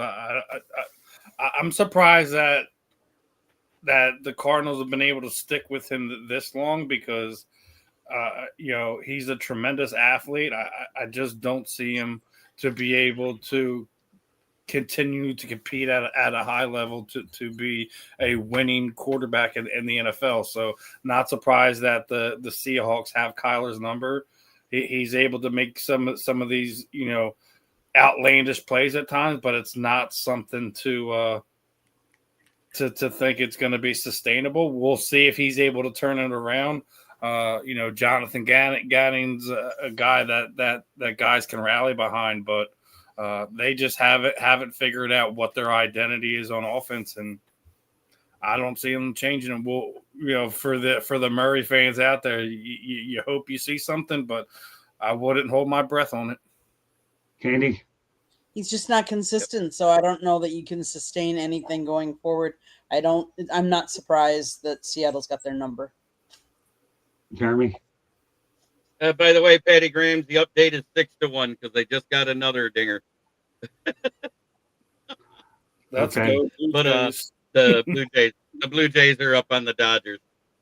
That being said, Kyler Murray is not an NFL quarterback. You know what he is? He's a Keebler elk pretending to be one. That's pretty good, Jeremy. Boy, you come back to the show with a vengeance too. I see you and Steven. You got Reich on his heels with all your one-liners, Ballrick. Look at this. Now I got you two characters on this show. All right, Marvin. Yeah, Kyler is a tremendous athlete. Get along great. I like him at quarterback. I think he's just, when he's on the field, he's the most explosive player on the field. It reminds me of Lamar Jackson and Michael Vick. And he could throw the ball, and he's a competitor. The size situation, there's a reason you don't see guys his size in the playing quarterback in the NFL or successful like that. He's an anomaly. This kid's a different caliber athlete. For him, maybe it's a system. Maybe he needs to be in a more run-based system. I don't know, but he's still relatively young in that he's been in the NFL now, 5 years? I can only imagine what he would have looked like for the A's and playing baseball. He would have been a speedster. It only makes me wonder.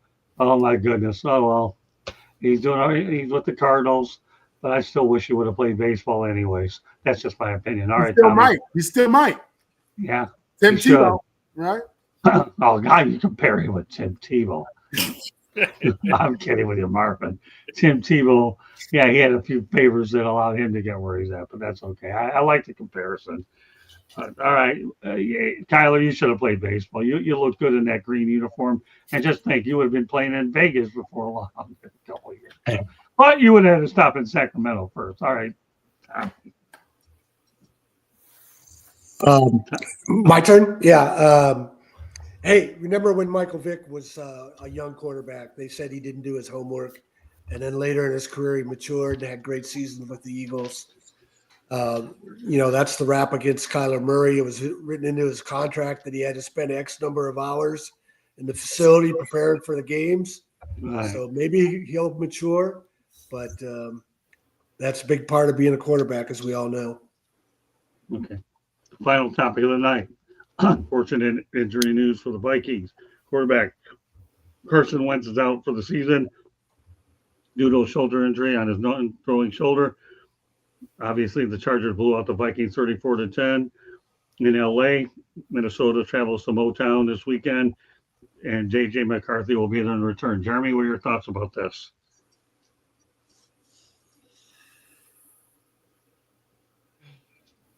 Jeremy? I'm looking right now. Okay. Doing his research on the fly, multitasking. Okay. Steven's waiting for you to go out there and put it out there so he can laugh at you a little bit more. Yeah. I let him laugh.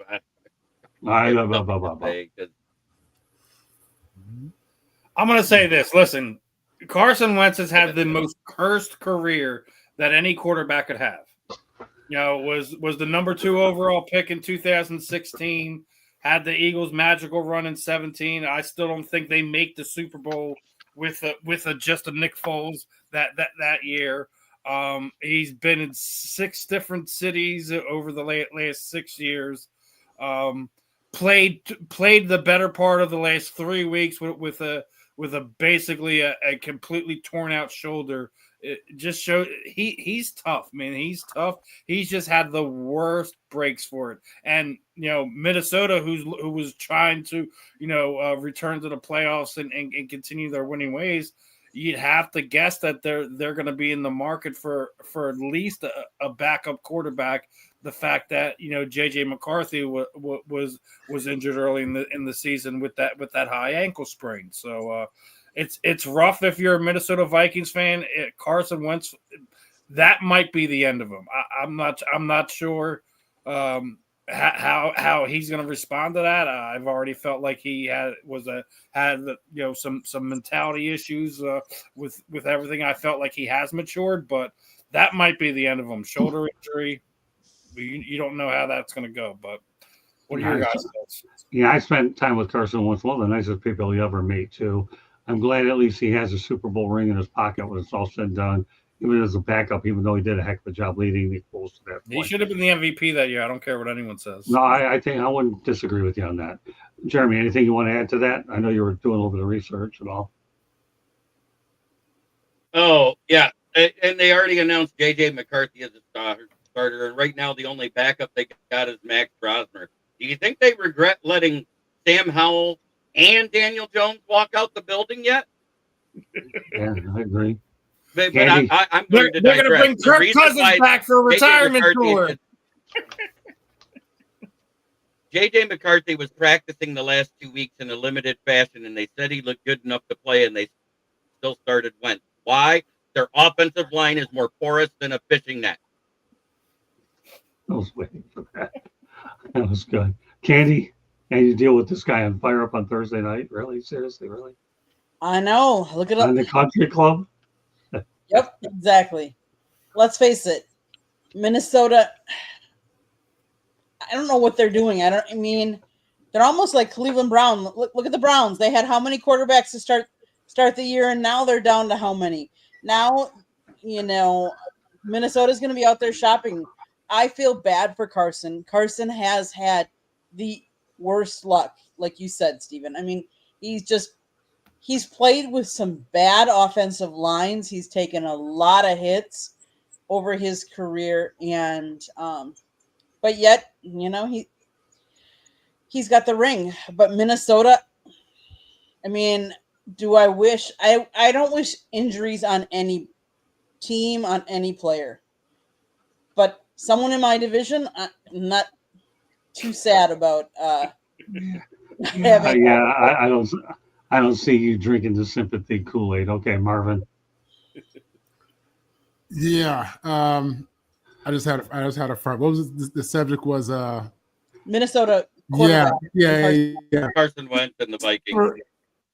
I've never been in love with Wentz. I've never been in love with him at all. I didn't believe in him and say I didn't believe he was really that special. It was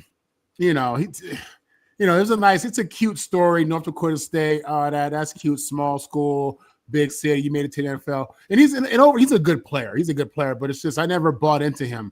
As MVP caliber and an elite player like that. Tommy. Yeah, who let Darnold and Daniel Jones go? Is Kevin O'Connell tied to J.J. McCarthy or somebody in administration? Because I hate seeing Kevin O'Connell tied to J.J. McCarthy. We don't know how his career is going to turn out. Go ahead. But they knew what they had with Sam Darnold. They a guy they could win with. It's Fuzzy. Fuzzy's the GM. And, the Rams said they could win with Jared Goff, and we'll see what he does with the Lions. But I like Kevin O'Connell. I hate seeing him having his career. He was a quarterback whisperer last year, and now he's tied to J.J. McCarthy, and who knows if McCarthy's going to turn out. Okay, well, you know what? We have a little bit of time. So, you know what, Tommy? Why don't you go ahead and give everybody a little update on the Shanahan report, and we'll wrap it up. Go ahead, Tom. Yeah, please visit my site, tomshanahan.report, Twitter, Shanny4055. Buy my books, Ray of Light on Jimmy Ray and Michigan State leading college football integration with Duffy Daugherty as the head coach. And then The Right Thing to Do with Michigan State coach Duffy Daugherty's impact coast to coast through his assistants who followed his blueprint of ignoring the unwritten quota in college football of limiting black athletes to about a half dozen a team. And then the great courageous pioneer athletes who desegregated Southern programs in the face of the KKK and Jim Crow, like Jerry Levias at MSU and Warren McVeigh at Southern Methodist, Warren McVeigh at Houston and Bob Grant at Wake Forest and others. All right, great stuff. All right, well, as we get out of here real quick, Jeremy, let everybody know how they can get a hold of you.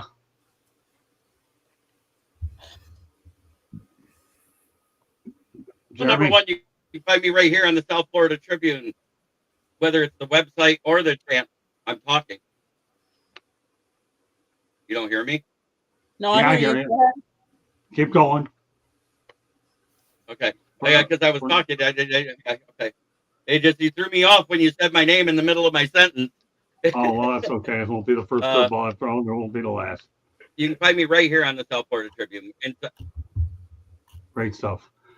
On our network, Candy's co-host. You can find me right here on the South Florida Tribune on Tuesday. Okay. No, I'm not interrupted. Go ahead. I'm quiet for a change. You also can find me on my channel. He's tongue-tied. My goodness. I think there's a delay, and I think that's what's happening. Yeah, okay. Delay. No big deal. He's on in the Country Club Flyer Up. He's on here. Okay, Marvin, go ahead. Yes, you can catch me on the South Florida Tribune Tuesday evening, Wednesday morning, Wednesday evening. You can catch me on Locked On USC Monday and Friday. You can catch me at USCJ weekly. You can catch me on all the handles. Marvin on the mic. Marvin Powell III on Facebook. Yeah, Marvin joins us on the Wednesday Night Sports Exchange and tell him what it's like. Marvin, is that a wild show or what? It is a wild show. We get real wild. Yeah, I tell you, I love having you on that. I tell you, I love having you on that wild show. All right, Steven, go ahead, put it out there. Give me something good now. What's on your agenda? You haven't done it in a little while. Now I'm looking for an agenda, Mr. Reich. Well, obviously, as Marvin was just alluding to, we're going to be on tomorrow morning from 11 to 1 right here on the South Florida Tribune. And yes, you're right. I haven't had much of agenda, but that's also because of our technical issues. But I am bringing back the real and the rare this Sunday. Obviously, Eagles being on the bye week is a lot easier. But I'm going to be talking to BKFC Fire Rain Wells, who's also launching a new sponsored fighters website where he's trying to help the combat sports athletes connect with potential sponsors, potential companies that could support one another. So, one of these current athletes that are looking into finding ways for the combat sports athletes to make things easier for one another, connect with these small businesses, big businesses, etc. So, we talk about it a lot. The fighter pay scale isn't the greatest in the world, especially when we're talking about combat sports, regardless if we're talking boxing, MMA, etc. So it's going to be fun catching up with him, and we'll be announcing some more potential guests, both for the real and the rare, and also working at some more for the professor and the pupil on Mondays as well. You got it. Yeah, Jeremy and I started that show. Stephen and I have done we've enjoyed keeping the tradition going there, and I have more people I'll be introducing to that show as well. Now, before I turn over to one station break, I want to thank everybody in the chat room. Jay was fantastic tonight. Good to see Eddie Prather back, Patty Grimes as well. All the Jeremy's people that popped in, thanks so much. And I hope you've not only subscribed to his channel and ours as well. Proud of my group tonight. And again, Giovanni Best was my guest on the professor and the pupil as well. Get ready for the name Jillian Schumacher. She's my young lady that's going to be on Sports Wrap. And Candy, why don't you let them know about Tyrese, this young guy with. Go watch the baseball show he was on last night. See what he can do. His work speaks volumes. And JJ Metz is in the Country Club. All right, Candy, we'll finish it off with a quick station break, then we're done. South Florida Tribune Publishing Company published a book, Lessons to the Microphone, Tuning into the During Wisdom of Visionary Leaders. It is written by our host, Scott the Motor City Madmouth Morganroth. Talks about his 40-plus years in the industry and how it has evolved and changed. Old school media versus new school media, available on Amazon, Barnes & Noble, Kindle, Google, and Apple Books. There's also a link on our website, www.southfloridatribune.com, where there is a plethora of great content. If you like to listen to podcasts, you can find us wherever you get your podcasts. If you want to advertise, call Scott, 954-304-4941. And if you want to be a guest on the show, just email us at southfloridatribune@gmail.com. Last but not least, if you see that red subscribe button, hit it, like, and share us, and then turn on notifications so you're notified every time we go live. couldn't have spoke any faster than myself. She learned from me well. So I want to thank all of our crew members for doing an outstanding job tonight, as they always do. I love this group very much. They all know how I feel about them. So thank you very much for joining us, and we'll get ready for programming tomorrow. God bless everybody in the crew, and we'll do it again. Take care. And Marvin, looking forward to tomorrow night, my friend. Yes, okay? Bye-bye. All right. Good night, everybody.